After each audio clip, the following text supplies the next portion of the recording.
everyone, my name is Taryn and thank you so much for stopping by my channel, Nicole Flower House. I grow cut flowers in Zone 7B.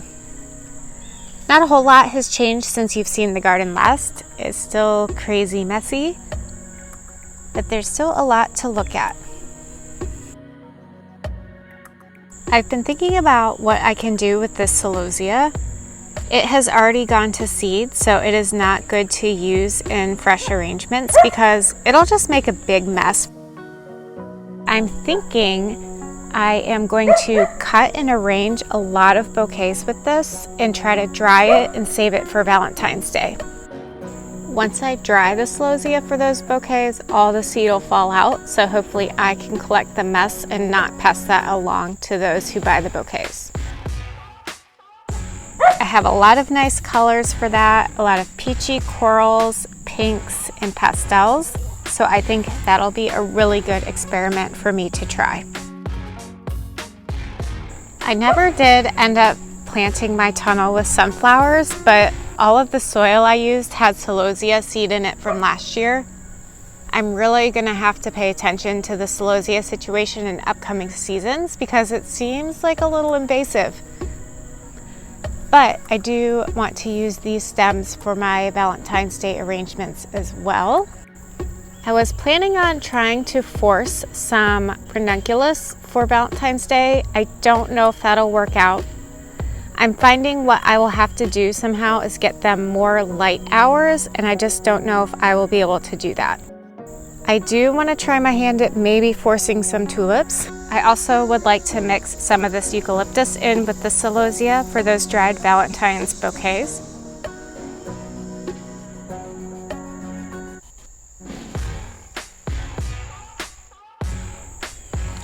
The dahlias are recovering nicely from the Japanese beetles. I'm getting some really pretty colors that look good for fall.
The lisianthus that I had started from seed 2 years ago and bloomed the first time this year have put on a second flush.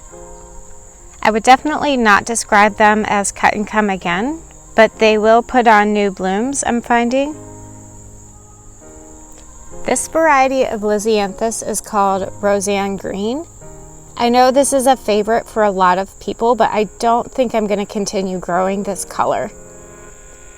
It's a little too neon for me, I guess. It just doesn't really go with a lot of the other things that I grow. And I'd rather have a more pink or peach or champagne color. Now, hidden in all these weeds and grass are more lisianthus. These are the ones that I grew from plugs this year.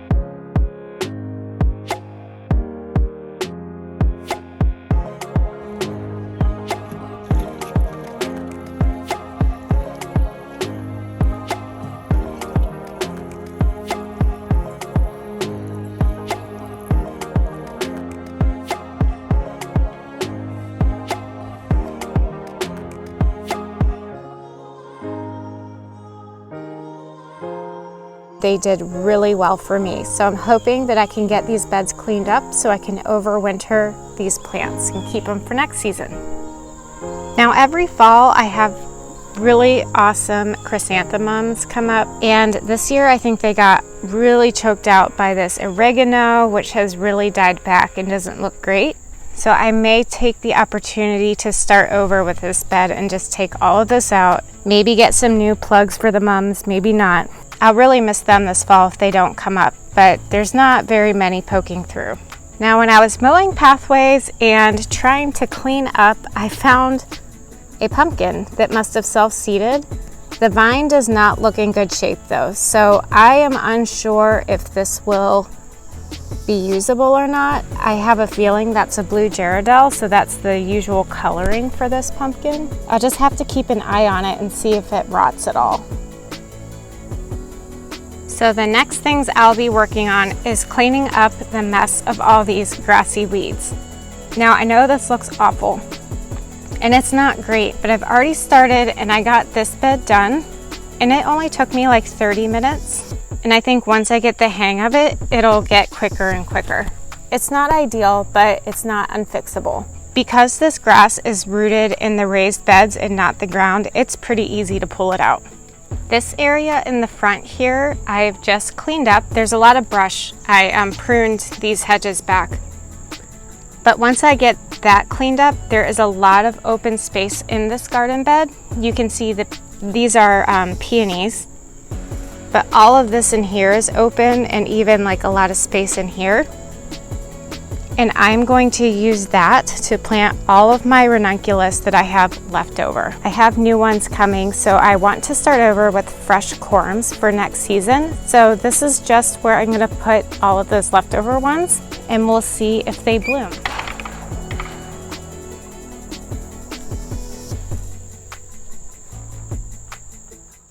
This bed right here has a bunch of weeds, but it's also where I had my poppies. And those come back every year. I've made sure to let them go to seed. They've dropped their seeds, so I should have poppies in this space again next year. In this spot, once I get this all cleaned out and all the weeds pulled out, I have a lot of old snapdragon seeds, and I want to sprinkle those in here. Really want to take advantage of sowing fall crops and overwintering them. I've been reading Lisa Mason Ziegler's book, Cool Flowers, and I'm really inspired. There's so much I can do in Zone 7. So I'm really looking forward to utilizing that this year to help make my springs more manageable.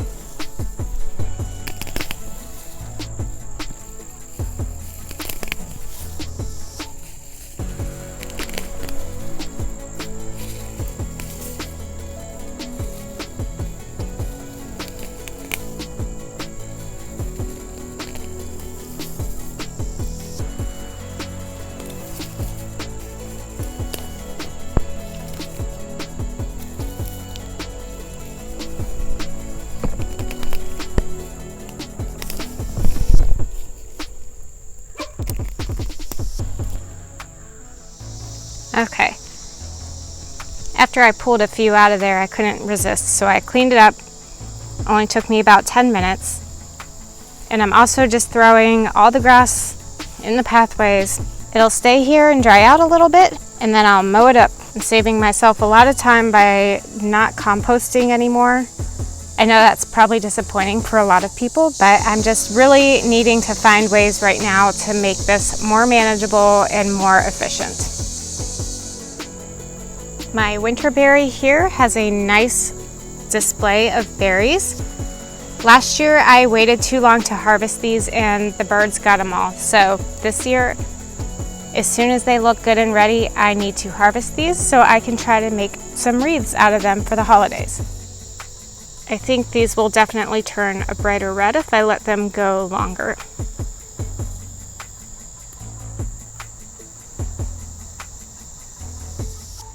You may have noticed as we've been walking around that a lot of my dahlias are unsupported and have broken and fallen over. This is something I struggle with every year. finding ways to corral these up and also to do it in a timely manner. I have a hard time with the corralling method. This string just seems to stretch when these get heavy and stuff just kind of falls over. So I've been thinking about it, and I really would like to implement something that's permanent and a lot more strong. I have plans to experiment using my goat panels. I might deconstruct the tunnel. It didn't really work out because I didn't have enough space to get down the edges. I was hoping I'd be able to shimmy through there and plant things, but I really just couldn't get through there. There just absolutely was not enough space for me to get down between the panel and the box to tend to these plants. That's why it's turned into this mess that you see here, and that's why I'm rethinking how I'm going to use these panels next season. I'm going to maybe use those goat panels in a dahlia support system. I'm going to try some things out, and if it's working, I will definitely take footage of that. I'm looking into a way to use this goat panel and T-posts and T-post brackets to lay these horizontally instead of vertically. These holes are big enough for me to stick my hand through very easily, so I would like to suspend this horizontally, maybe 3-ish feet off the ground. It would be permanent, extremely sturdy. So if I can get that to work, I will definitely keep you guys posted. Something I won't be using next year are the green garden mats, this landscape fabric. Look at the grass that's grown. It's just grown through those holes. I didn't weed it enough, and it didn't work for me in that respect. And also, it really cooks these plants. I think it's just too hot in our zone to use landscape fabric.